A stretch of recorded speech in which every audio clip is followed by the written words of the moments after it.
10 नवंबर 1975 की वो रात 29 लोग एक जहाज पर सवार थे।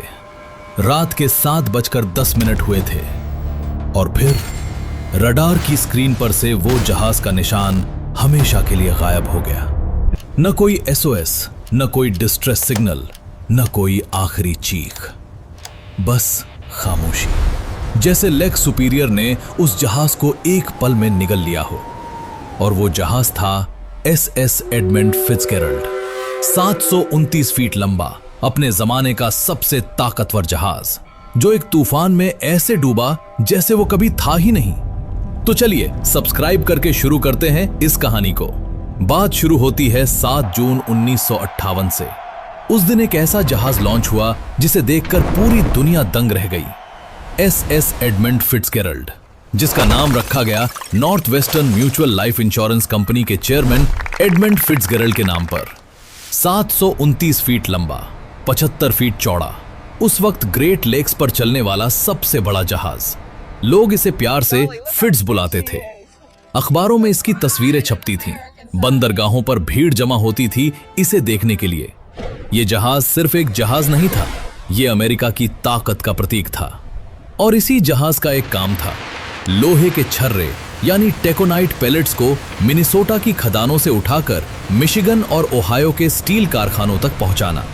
साल दर साल, बिना रुके, बिना थके, 17 साल तक इस जहाज ने ग्रेट लेक्स को अपना घर बनाए रखा। इसने कभी कोई बड़ी दुर्घटना नहीं देखी थी। इसका रिकॉर्ड साफ था। इसका कप्तान अर्नस्ट मैस्कॉर्ली समुद्र का एक पुराना और तजुर्बेकार योद्धा था।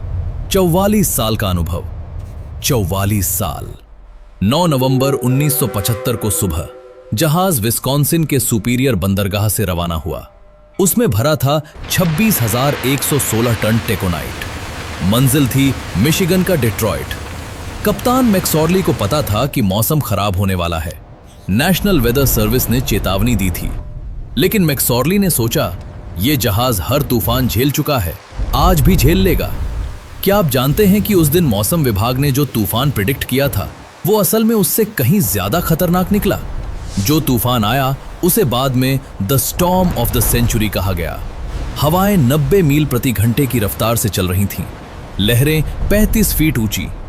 सोचिए, 35 फीट मतलब एक 3 मंजिला इमारत जितनी ऊंची लहर। और वो लहरें एक के बाद एक बिना रुके उस जहाज पर टूट रही थीं। 10 नवंबर की दोपहर में पहली बार कुछ गड़बड़ हुई। जहाज के 2 वेंट कवर यानी हवा जाने के रास्ते तूफान की वजह से टूट गए। मैक्सॉर्ली ने पास चल रहे जहाज आर्थर M एंडरसन को रेडियो पर बताया, हमारे कुछ वेंट्स टूट गए हैं और हम थोड़ा लिस्ट कर रहे हैं। लिस्ट का मतलब है जहाज एक तरफ झुक रहा था। यह कोई अच्छा संकेत नहीं था। लेकिन मैक्सॉर्ली ने घबराहट नहीं दिखाई। उनकी आवाज शांत थी। उन्होंने एंडरसन से कहा कि वो उनके पीछे पीछे चलते रहें, क्योंकि उनका रेडार भी काम नहीं कर रहा था। एक 729 फीट का जहाज अंधे की तरह तूफान में आगे बढ़ रहा था और उसे रास्ता दिखाने वाला था एंडरसन। शाम के करीब 7 बजे एंडरसन के कप्तान जेसी कूपर ने मैक्सॉर्ली को रेडियो पर पूछा, Fitzgerald, how are you making out with the sea? यानी कैसे हो, कैसा चल रहा है? मैक्सॉर्ली का जवाब आया, we are holding our own. हम अपनी स्थिति संभाले हुए हैं। ये उनके आखिरी शब्द थे। इसके बाद कुछ नहीं। रेडियो पर सन्नाटा। एंडरसन के रेडार पर फिट्जगेराल्ड का निशान, जो कुछ देर पहले तक था, अब नहीं था। कूपर ने बार बार कॉल किया, कोई जवाब नहीं। वो जहाज जो कुछ मिनट पहले बात कर रहा था, लेक सुपरियोर की 530 फीट गहरी तलहटी में जा चुका था, 29 लोगों के साथ। जब रेस्क्यू टीम्स पहुंची तो उन्हें कुछ नहीं मिला, बस तैरते हुए लाइफ जैकेट्स, कुछ तेल के धब्बे और टूटी हुई लकड़ियां, कोई बॉडी नहीं। लेक सुपीरियर अपने मृतकों को वापस नहीं करता, ये वहां के लोग कहते हैं। और सच में आज तक उन 29 लोगों में से किसी का भी शव नहीं मिला। 1976 में जब नेवी के डाइवर्स जहाज के मलबे तक पहुंचे तो जो उन्होंने देखा उसने सबको हिला दिया। जहाज 2 टुकड़ों में टूटा पड़ा था। आगे का हिस्सा सीधा खड़ा था, जैसे वो डूबते वक्त सीधे नीचे गया हो। लेकिन पीछे का हिस्सा उल्टा पड़ा था। मतलब जहाज पानी में घुसते वक्त इतनी तेजी से पलटा कि उसका पिछला हिस्सा उल्टा हो गया। और यही वो सवाल है जो आज भी एक्सपर्ट्स को रात को नींद नहीं आने देता। क्या सच में सिर्फ तूफान इतना ताकतवर था कि उसने 729 फीट के जहाज को पलों में तोड़ दिया, या कुछ और था? क्या जहाज में कोई खामी थी जो किसी को पता नहीं थी? क्या उस रात कुछ ऐसा हुआ जो किसी ने नहीं देखा? इन सवालों के जवाब खोजने के लिए NTSB यानी नेशनल ट्रांसपोर्टेशन सेफ्टी बोर्ड ने एक पूरी जांच बिठाई। कोस्ट गार्ड ने अपनी अलग रिपोर्ट बनाई, अंडर वाटर एक्सपीडिशंस हुई, और जो थ्योरी सामने आई वो एक से एक चौंकाने वाली थीं। पहली थ्योरी, हैच कवर फेलियर। जहाज के कार्गो होल्ड के ढक्कन, जिन्हें हैच कवर्स कहते हैं, अगर वो ठीक से बंद नहीं थे तो तूफान की लहरें सीधे अंदर घुस सकती थीं। और जब इतना पानी एक साथ अंदर जाए तो 26,000 टन का जहाज भी मिनटों में डूब सकता है। दूसरी थ्योरी, शोलिंग। फिट्जजेरल्ड उस रात कैरिबू आइलैंड के पास से गुजरा था, एक उथली जगह से। क्या जहाज की तलहटी उस चट्टान से टकराई और उसमें दरार आ गई? अगर ऐसा हुआ होता तो मैक्सॉर्ली को पता भी नहीं चलता, और फिर धीरे धीरे वो दरार बड़ी होती गई, जब तक कि बहुत देर नहीं हो गई। तीसरी थ्योरी, और शायद सबसे डरावनी, एक रॉग वेव। क्या आप जानते हैं कि समुद्र में कभी कभी ऐसी लहरें आती हैं जो बाकी लहरों से कई गुना बड़ी होती हैं? इन्हें रोग वेव्स कहते हैं। ये अचानक आती हैं, बिना किसी चेतावनी के। और उस रात लेक सुपीरियर में क्या ऐसी ही कोई लहर आई जिसने पलक झपकते फिट्जजेरल्ड को निगल लिया? आज भी इन तीनों थ्योरीज में से किसी एक पर सबकी सहमति नहीं है। कोस्ट गार्ड ने कहा हैच कवर्स की गलती, लेक कैरियर्स एसोसिएशन ने कहा नहीं, शोलिंग की वजह से स्ट्रक्चरल डैमेज हुआ, और कुछ एक्सपर्ट्स आज भी मानते हैं कि इसका असली जवाब 530 फीट की गहराई में दबा हुआ है, जहां कोई पहुंच नहीं सकता। लेकिन एक बात जो सबसे ज्यादा दिल को हिलाती है वो है उन 29 लोगों की कहानी जो उस रात उस जहाज पर थे, जो घर जाने का इंतजार कर रहे थे, जिनके परिवार उनका इंतजार कर रहे थे। कैप्टन मैक्सॉर्ली 63 साल के, 44 साल की सैलिंग, ये उनका आखिरी सीजन था, वो रिटायर होने वाले थे। वॉचमैन रॉबर्ट रैफर्टी, जो इस ट्रिप के बाद अपनी बेटी की शादी में जाने वाले था। डेकहैंड कार्ल पेकल, सिर्फ 20 साल का, ये उसकी पहली लंबी ट्रिप थी। इन लोगों को नहीं पता था कि 10 नवंबर 1975 की वो रात उनकी जिंदगी की आखिरी रात होगी। उन्हें नहीं पता था कि वो रेडियो पर जो we are holding our own कह रहे थे, वो दुनिया को उनकी आखिरी आवाज होगी। और इसीलिए आज भी हर साल 10 नवंबर को लेक सुपीरियर के किनारे उन 29 लोगों के नाम पढ़े जाते हैं, एक एक करके, और हर नाम के बाद एक घंटी बजती है। लेकिन रुकिए, क्योंकि इस कहानी में अभी बहुत कुछ बाकी है। वो सवाल जो हर किसी के दिमाग में है, वो जवाब जिसे खोजने के लिए दुनिया भर के एक्सपर्ट्स ने दशकों लगा दिए, वो अभी सामने आएगा। 1994 में, यानी डूबने के करीब 19 साल बाद, एक एक्सपीडिशन हुई। नेशनल जियोग्राफिक सोसाइटी और एक प्राइवेट टीम ने मिलकर फिट्जजेरल्ड के मलबे तक पहुंचने की कोशिश की, और इस बार वो सिर्फ देखने नहीं गए थे, वो जवाब लेने गए थे। रिमोटली ऑपरेटेड व्हीकल्स यानी ROVs को 530 फीट की गहराई में उतारा गया, और जो फुटेज सामने आई, वो फुटेज देखकर वहां मौजूद हर इंसान चुप हो गया। जहाज का मलबा वैसा नहीं था जैसा उन्होंने सोचा था। जहाज का अगला हिस्सा, बो, लगभग सीधा खड़ा था, जैसे किसी ने उसे ध्यान से वहां रख दिया हो।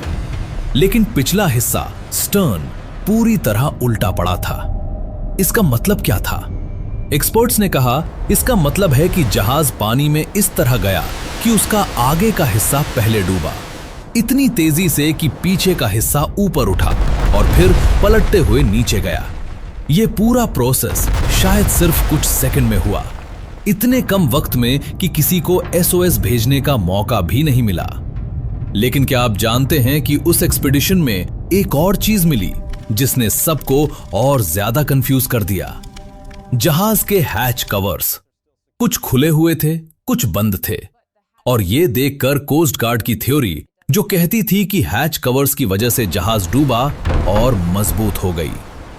कोस्ट गार्ड की ऑफिशियल रिपोर्ट यही कहती है कि फिट्जजेरल्ड के हैच कवर्स ठीक से सील नहीं थे, और जब 35 फीट की लहरें बार बार जहाज के ऊपर से गुजरी तो पानी धीरे धीरे कार्गो होल्ड में घुसता रहा। 26,000 टन टैकोनाइट के साथ जब उसमें पानी भर गया तो जहाज की बॉयंसी खत्म हो गई, और वो पल आया जब जहाज ने खुद को पानी से ऊपर रखने की ताकत खो दी। लेकिन लेक कैरियर्स एसोसिएशन, जो ग्रेट लेक्स के जहाजों की इंडस्ट्री को रिप्रेजेंट करती है, वो इस थ्योरी से सहमत नहीं थी। उनका कहना था कि हैच कवर्स की वजह से नहीं, बल्कि कैरिबू आइलैंड के पास की उथली चट्टानों से टकराने की वजह से जहाज में दरार आई, और वो दरार रात के अंधेरे में तूफान की आवाज में किसी को पता नहीं चली।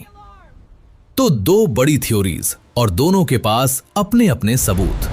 लेकिन असली सवाल यह है, क्या इनमें से कोई एक सच है या सच कुछ और है? 2005 में डूबने के 30 साल बाद एक और एक्सपीडिशन हुई, और इस बार रिसर्चर्स ने कुछ ऐसा नोटिस किया जो पहले किसी ने नहीं देखा था। जहाज के दोनों टुकड़ों के बीच, वो जगह जहां जहाज टूटा था, वहां मेटल इस तरह मुड़ी हुई थी जैसे किसी ने उसे बाहर की तरफ से दबाया हो, अंदर से नहीं, बाहर से। इसका मतलब, क्या जहाज के बाहर से कोई ताकत थी जिसने उसे तोड़ा? क्या वो रोग वेव थ्योरी सच हो सकती है? कुछ एक्सपर्ट्स का मानना है कि उस रात लेक सुपीरियर में दो बड़ी वेव सिस्टम्स आपस में मिली, और उनके मिलने से एक विशाल रोग वेव बनी, इतनी बड़ी कि उसने 729 फीट के जहाज को एक झटके में बीट से तोड़ दिया। और यही वो थ्योरी है जो आज सबसे ज्यादा साइंटिफिक सपोर्ट पा रही है, क्योंकि जहाज के मेटल का जो एनालिसिस हुआ, उसने दिखाया कि जहाज में कोई पुरानी स्ट्रक्चरल वीकनेस नहीं थी। जहाज मजबूत था, उसका मेंटेनेंस अच्छा था, तो फिर वो इतनी तेजी से कैसे डूबा? जवाब शायद यही है कि उस रात प्रकृति ने कुछ ऐसा किया जिसके लिए कोई तैयार नहीं था। एक ऐसी ताकत जो किसी जहाज की इंजीनियरिंग से बड़ी थी, एक ऐसी लहर जो रिकॉर्ड बुक्स में नहीं थी। लेकिन इस पूरी कहानी में एक और चैप्टर है जो शायद सबसे ज्यादा दिल को छूता है। 1995 में उस एक्सपीडिशन के बाद, जिसमें जहाज के अंदर की फुटेज ली गई, फुटेज में एक चीज दिखी जिसे देखकर सब रो पड़े। क्रू के क्वार्टर्स में उनके बिस्तर अभी भी वैसे ही थे, कपड़े अभी भी वहां थे, एक की टेबल पर एक कॉफी मग रखा था, जैसे वो लोग अभी अभी वहां से उठे हों। और इसीलिए जब फैमिलीज ने रिक्वेस्ट की कि जहाज के अंदर से कुछ भी बाहर ना निकाला जाए, तो उसे माना गया। फिट्जजेरल्ड का मलबा आज एक ऑफिशियल अंडर वाटर ग्रेव है। उन 29 लोगों की कब्र 530 फीट की गहराई में। और अब वो सवाल जो इस पूरी कहानी का असली केंद्र है, क्या हुआ था उस रात सच में? जो सबसे ज्यादा एक्सेप्टेड थ्योरी है आज, वो ये है कि ये एक कॉम्बिनेशन था। पहले कैरिबू आइलैंड के पास जहाज की तलहटी किसी चट्टान से हल्की सी टकराई, इससे जहाज में एक छोटी दरार आई जो दिखी नहीं। फिर हैच कवर से पानी घुसना शुरू हुआ, जहाज भारी होता गया, और जब वो पहले से ही कमजोर हो चुका था, तब आई एक मैसिव वेव, या शायद दो वेव्स एक साथ।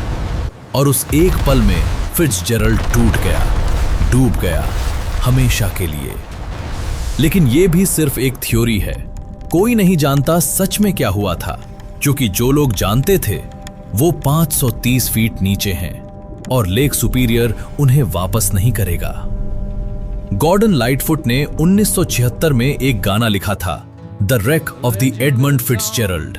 उस गाने में उन्होंने लिखा, does anyone know where the love of God goes when the waves turn the minutes to hours? क्या कोई जानता है कि भगवान का प्यार कहां चला जाता है जब लहरें मिनटों को घंटों में बदल देती हैं? ये गाना आज भी बजता है, हर साल, हर 10 नवंबर को। एस एडमंड फिट्जगेराल्ड की कहानी सिर्फ एक जहाज के डूबने की कहानी नहीं है। ये कहानी है उस इंसानी घमंड की जो सोचता है कि उसने जो बनाया है वो अजय है। ये कहानी है उस प्रकृति की ताकत की जो किसी भी इंसानी ताकत को एक पल में चुनौती दे सकती है। और ये कहानी है उन 29 लोगों की जो उस रात सिर्फ अपना काम कर रहे थे, घर जाना चाहते थे और जो कभी नहीं पहुंचे। कैप्टन मैस्कॉर्ली के आखिरी शब्द थे, we are holding our own. हम अपनी स्थिति संभाले हुए हैं। लेकिन उस रात लेक सुपीरियर ने तय कर दिया था कि कौन अपनी स्थिति संभालेगा और कौन नहीं। अगर वीडियो पसंद आई तो प्लीज लाइक करो यार। और अगले वीडियो में हम एक ऐसी मिस्ट्री लेकर आने वाले हैं जो इससे भी गहरी है, इससे भी पुरानी है। एक ऐसा रहस्य जिसे सुलझाने में दुनिया की सबसे बड़ी एजेंसीज ने दशकों लगा दिए और आज भी वो केस ऑफिशियली अनसॉल्व्ड है। उसके लिए चैनल को अभी सब्सक्राइब करके रखो, क्योंकि वो वीडियो एक बार शुरू हुई तो रोक नहीं पाओगे।